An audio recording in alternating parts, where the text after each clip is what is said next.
The refugee crisis here in Toronto has already overwhelmed the city's shelter system and has led to more calls for help from the province and the federal government.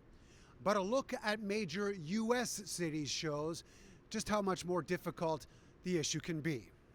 People bundled up and lining city streets for help, unfortunately, may look familiar, but not on this scale. New York City has seen a non-stop influx of migrants and now has 60,000 in its care. There's a real spike at the border, and there's a clear mental pathway that many people believe the answer to this crisis is New York City. It's not sustainable.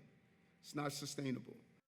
The city's mayor, Eric Adams, is now fighting to limit the amount of time migrants can stay in city-run facilities, while the price tag for contracts with hotels could reach more than $1 billion over the next 3 years.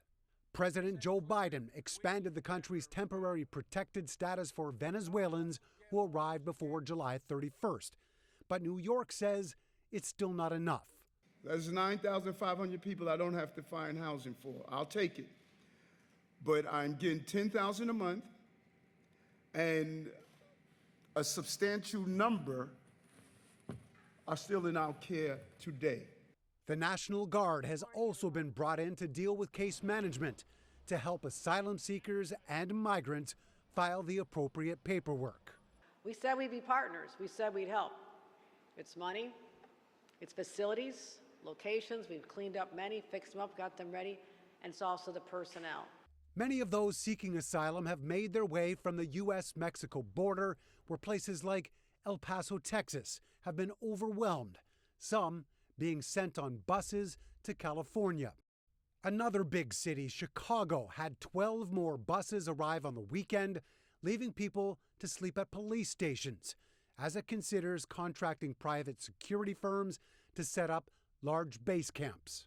Since last spring, New York's shelter system has processed 116,000 asylum seekers.